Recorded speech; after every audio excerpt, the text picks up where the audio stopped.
Selamat pagi saudara-saudara, salam jumpa dan jumpa lagi. Kita sudah menikmati firman Tuhan selama ini, tentu banyak pengalaman suka dan duka sebagai pengalaman rohani, dan di dalamnya kita bertumbuh. Oleh karena itu saudara-saudara, kabar-kabarilah pengalaman itu agar kita bisa bersama-sama berdoa.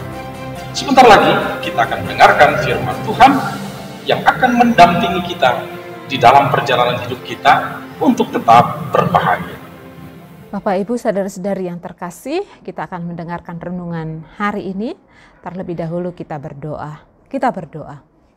Kasih karunia dan damai sejahtera yang daripada Allah Bapa dan anaknya Tuhan Yesus Kristus menyertai saudara-saudari sekalian. Amin. Firman Tuhan pada hari ini tertulis dalam 1 Petrus 2 ayat 20. Sebab untuk itulah kamu dipanggil, karena Kristus pun telah menderita untuk kamu dan telah meninggalkan teladan bagimu, supaya kamu mengikuti jejaknya. Demikian firman Tuhan pada hari ini. Berbahagialah orang yang mendengar firman Allah serta memeliharanya di dalam hatinya. Amin. Selama kita hidup, penderitaan jadi bagian dari kita. Sebagai pengikut Kristus, apakah yang harus dilakukan? Makasih, Nang. Bapak, Ibu, saudara-saudari yang terkasih, jejak Tuhan, yang dimaksud dengan jejak Tuhan adalah seperti apa kita boleh mengikuti teladan yang diberikan oleh Tuhan Allah. Sebab untuk itulah kamu dipanggil. Kita dipanggil untuk apa? Kalau kita boleh baca dari awal, kita dipanggil untuk berbuat baik. Dan ternyata dengan berbuat baik sekalipun belum tentu orang menyenangi akan sikap itu. Belum tentu orang merespon dengan baik akan sikap baik kita. Sebagai orang Kristen, kalau kita dipanggil untuk berbuat baik, yang walaupun saat berbuat baik itu ada penderitaan yang dia hadapi, kalau firman Tuhan katakan, karena itu harus menderita, maka itu adalah kasih karunia pada Allah.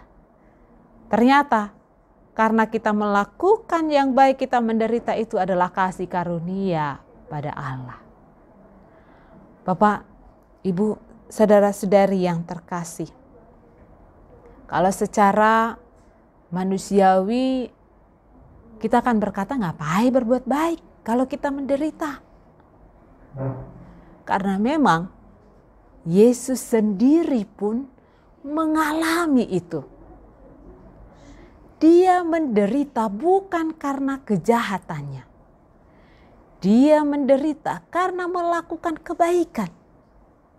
Dia mau menyelamatkan umat yang berdosa, agar kita memperoleh kehidupan.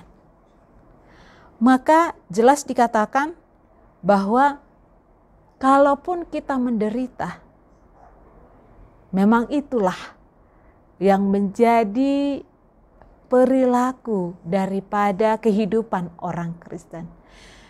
Biarlah karena berbuat baik menderita. Jangan karena berbuat jahat dia menderita. Kalau itu Tuhan tidak kehendaki. Maka kita mau tahu seperti apa jejak Tuhan. Jejak Tuhan Yesus yaitu dia tidak pernah membalaskan kejahatan dengan kejahatan. Dia membalaskan kejahatan dengan kebaikan. Jemaat akan mengalami penderitaan dan penganiayaan. Hendaknya mereka tidak membalas dendam sebagaimana Yesus tidak membalas. Itulah jejak Tuhan Yesus. Dan kita juga diingatkan untuk mengikuti jejak Tuhan, untuk meneladani Tuhan Yesus. Maka jikalaulah ini ada dalam kehidupan kita, maka benarlah kita adalah anak-anak Allah yang senantiasa menyenangi akan kedamaian. Bapak, Ibu, saudara-saudari yang terkasih, mari dalam setiap kehidupan kita, jejak Tuhanlah yang kita teladani. Dia tidak pernah mengancam kepada orang yang mengancam. Malah dia mendoakan. Mungkin pada saat ini kita masih berkeras hati tentang diri kita, di mana kita tidak mau mengampuni. Ingat Bapak Ibu, bagaimana Tuhan Allah mau mengampuni kita, sedangkan kita saja tidak mau mengampuni sesama manusia. Mari, ingatlah akan jejak Tuhan Yesus yang senantiasa memberikan teladan yang baik. Jangan lupa bahagia. Tuhan Yesus memberkati. Amin.